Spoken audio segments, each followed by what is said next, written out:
Moon's new life, picnic under the stars. At the end of the day, Big Mac get out of the hospital, having been taken with great care by his sister in the wagon, with Cherry and Applebloom coming behind. When he got to the farm, Granny Smith told him that she had arranged Big Mac's room. So Cherry Blossom, using her magic, made Big Mac levitate up the stairs, while Applejack helping Cherry could not bear to keep magic. Fortunately, she was able to get it successfully and put him to bed, stilling him for he does not feel pain when moving. When Cherry and Applejack were about to leave the room, Big Mac called. Cherry, can I have a talk with you? She went to Applejack and nodded to her. Yes, of course, she replied. Big Mac, Applejack just smiled and laughed. Cherry then approached Big Mac, who asked, Can I ask you something? I want you to answer me truthfully. Sir Big Mac. Why did you left after we, well, you know? Cherry Blossom already suspected he would ask that. The truth is, he had prepared an answer for that question. Once she had it, she couldn't be happy. It's complicated, Big Mac. You didn't like it, right? Big Mac asked. No, Big Mac, that's not it. Cherry Blossom said. In fact, I like it. Did you like that? Big Mac asked, smiling. Yes, I did, but I don't know. Sure, I like you, Big Mac said, putting his foreleg half over hers. I love since the day I met you. That kiss was like a love declaration. Big Mac, I love you too, she said, pressing her other half over his face, making he smile even more. But you still don't feel ready for a relationship. But why? Big Mac asked. I still love my old cold friend, you know, said Cherry. Our love was too big. Despite the affection I feel for you, Big Mac, I don't think I can move on to something more with you. At least, for now. Big Macintosh was disappointed to hear that, but then said, I understand, but we can still be friends, right? But of course, said Terry. You think I'd be here? That makes you laugh. No hard feelings? Terry asked, sitting her hoof. Yeah, Big Mac answered, tapping himself in hers. Outside, Applejack, Applebloom, and Granny Smith could hear Big Mac and Cherry laughing. See, said the dear back to my friends again. Granny Smith nodded. You can say it, Granny Smith, Applejack said. Yeah, but it's still going to come on more tonight, said Applebloom, making a mischievous smile. Time was passing. During that time, Cherry Blossom had returned to her old room in the farmhouse to be so available to Big Mac as possible. She took him meals in bed, changed his torso and his scapula bandages, doing the necessary treatments, and used her magic to heal a little gradually broken bones. The relationship between the two had improved considerably, although there was still a loving tension between the two.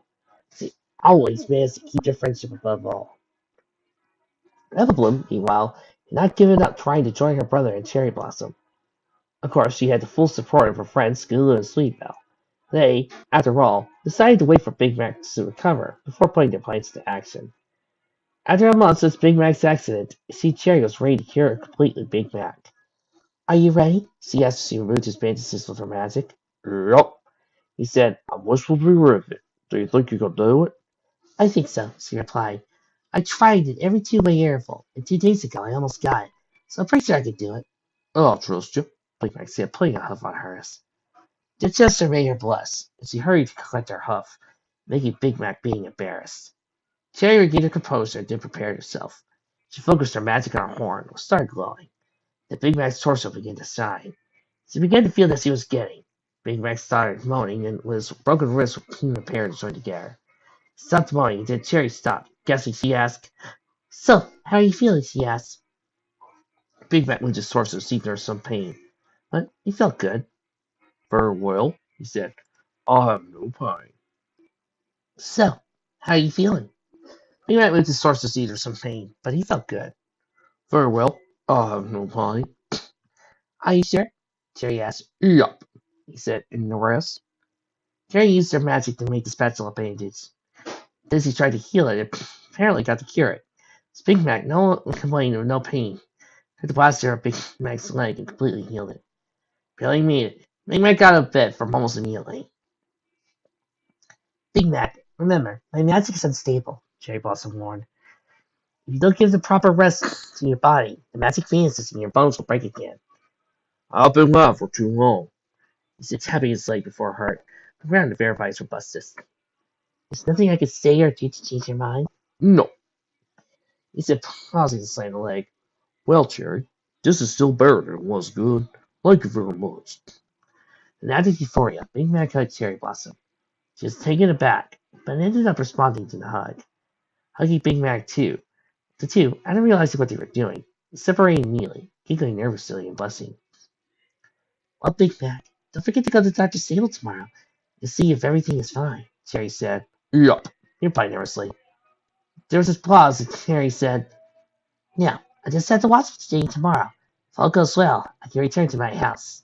No, it's the same you have to go, Big Mac confessed. We're already accustomed to have you here. You're family now. I mean, respectful course. That did off Cherry a laugh, and Mrs. suggested, What do you say we go get breakfast in the kitchen? So to your sisters at Granny Smith that you're fully recovered. Sounds good to me, he replied. He then left the room and headed downstairs.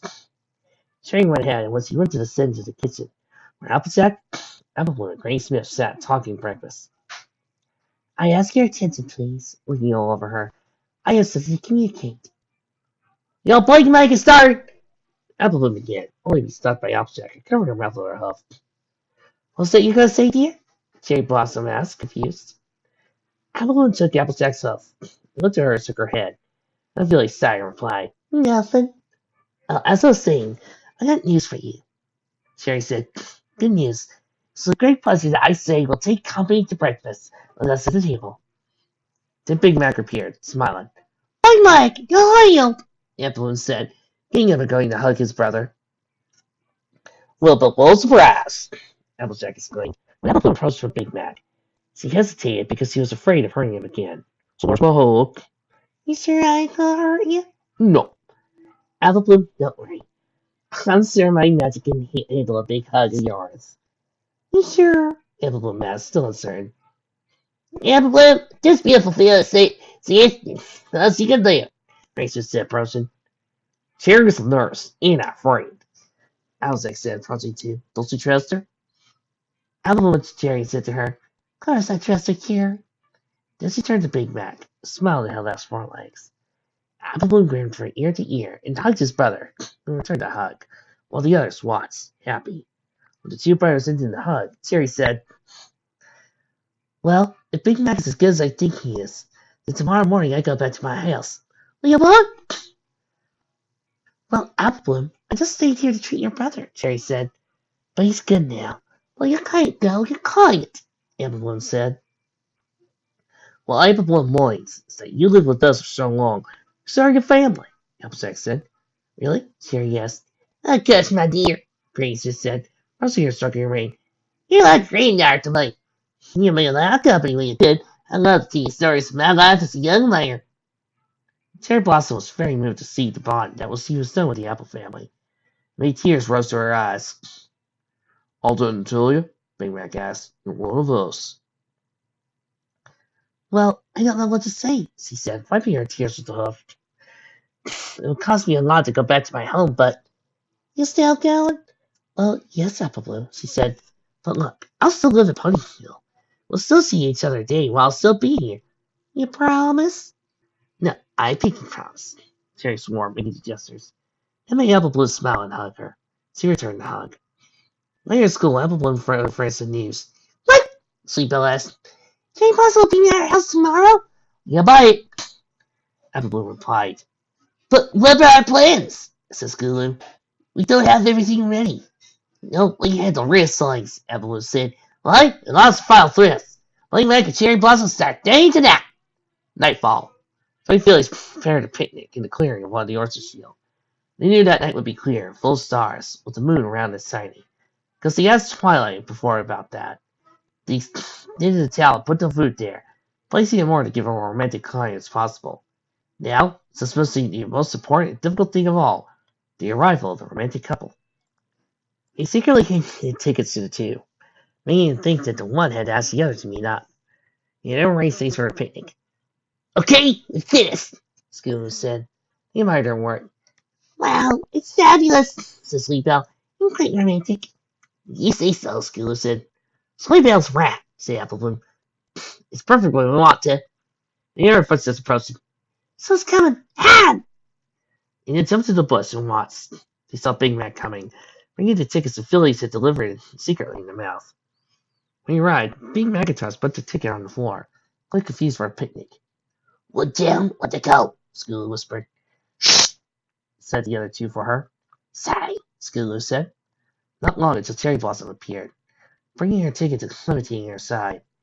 Seeing Big Mac, she said as she approached, I got your message, Big Mac, and I want to know, but she knows the picnic. You're the one who prepared this? She asked, the same air of confusion at Big Mac. No. But did she know who'd do it? Nope, he said again. Cherry Blossom didn't notice Big Mac's ticket on the floor. Don't tell me. You two received a ticket saying for you to meet here with me, right? Yep. And you heard movement from the branches. Instead, deadly little voices whispering to each other. Do you think? Yep, Big Mac said. We fell in a little small Cupid's trap. Cherry gave a slight suckle and said, blessing lightly. You feeling well, see us together? Yep, Big Mac said, blessing too. The two exchanged a look, but quickly went away, with Cherry leaning a hope to her face, Big Mac's gritting his head back. Dad, sees our plan's working. Yes, I just hope it stays that way. Girls, shut up, or I'll come here with the slaying, Evelyn said. So, what do we know now? Asked Cherry. Do you know? Big Mac shook his head, instead of saying distinct of nope, then rumbling stomachs. Well, the truth is, I would die with all the work I had to check up on your bones, confessed Cherry. And you? Nope, he said. So I think we can serve ourselves, don't you think? Asked Cherry. We could have a friendly picnic. Yup. Big Mac nodded. He then began the dinner picnic. The Phillies watched, excited, hoping that it was late until they kissed, or do anything to indicate the beginning of courtship. But as time passed, they were becoming increasingly annoyed. The two, instead of trying to start dating, were chatting swapping stories. Evelyn personally had never seen his brother talking a lot to someone without being their family. But she just wanted to see action, not foreplay, if you know what I mean. Time on. Sweeney Belle and Scooter eventually leave because it was getting too late, leaving her alone to watch the picnic. She tried not to fall asleep, but it was getting harder and harder to resist sleep in every passing minute. Cherry Blossom was listening to Big Mac with great attention and pleasure. Be there in a moment of fun with him made her feel very well, clearing her mind of all problems. He made her laugh at everything else. No, really, she asked, after hearing Big Mac's story. Her told how sisters and friends tried to join him with Cherry, ending too under the effort of a love potion. You and Cherry ended up in the bottom of a pit with a veil on her head? If it's for you to see the troubles that my sister and friends create, Big Mac replied. Do you know personally, I think it's very cute from them, Cherry said. At least it's a tip for them to end up in the bottom of the pit. That made Big Mac laugh. Which made Cherry laughing too. He stopped laughing, and then he looked at each other's eyes, smiling. The two began to lose in each other's eyes, looking at source, nothing else. Cherry was the first to break free of the gaze of Big Mac, and returning to the sky. It's a beautiful night, isn't it? She asked. The stars are beautiful, the moon are wonderful. Seeing how Cherry was amazed at the stars and moon, Big Mac had an idea. Would you like to stargaze with me? Yes. Cherry gave a small smile and nodded. The two then laid down on his back, stared at the night sky. They got the tints of Apple Bloom that was practically asleep, slowly became very attentive. The young unicorn loved watching the starry sky, as they were the same as the ones in her old world. The same individual stars, the same constellations. She could feel herself at home. She looked at Big Macintosh who was beside her, and he looked at her. She was completely in love with Big Mac. That passion was so intense that eventually supplanted the love she had for Sky. She knew she could not continue keeping these feelings repressed. Big Mac, I have to tell you something, she said, sitting. What is it? Then, without warning, Cherry gave a kiss on Big Mac's lips, or froze when she separated. A huge smile appeared on Appleman's face, and her eyes wide and expectant. Big Mac took a hoof to his lips, still atonic with what just happened. What the hell? He began. I love you, Big Mac. Seriously. She confessed. Not pretty sure about that. You're the stallion of my dreams. I know to go further in time to come into your heart. Big Mac was no reaction to those words. was all he didn't expect to hear at that moment. Only sure, he couldn't help but smile to say, "You don't know the time I wait to hear that." The two exchanged a warm smile. Then, Big Mac took Cherry Blossom's hoof and said, "Cherry, I know it's old-fashioned to ask a question like this. All I have to do you want to date me?" Hearing that question, Cherry's face turned pink, and while she smiled slightly, she said, "Yes, Big Mac, I want to date you." Having said that, the two nuzzled each other. Seeing that, Apple could not contain her enthusiasm, shouted, leaping in the air, coming out of her high, "Lance!" That made the newest couple look at her. Still in the air, then the little filly fell asleep on the floor, completely exhausted. Big Mac and Cherry Blossom exchanged a laugh and approached the little apple bloom. "Poor thing, I'd forgotten she was watching us," Cherry said. "She should have stayed awake until she was sure we were dating." "Yeah." "I think it's better we get to the farmhouse," Cherry suggested.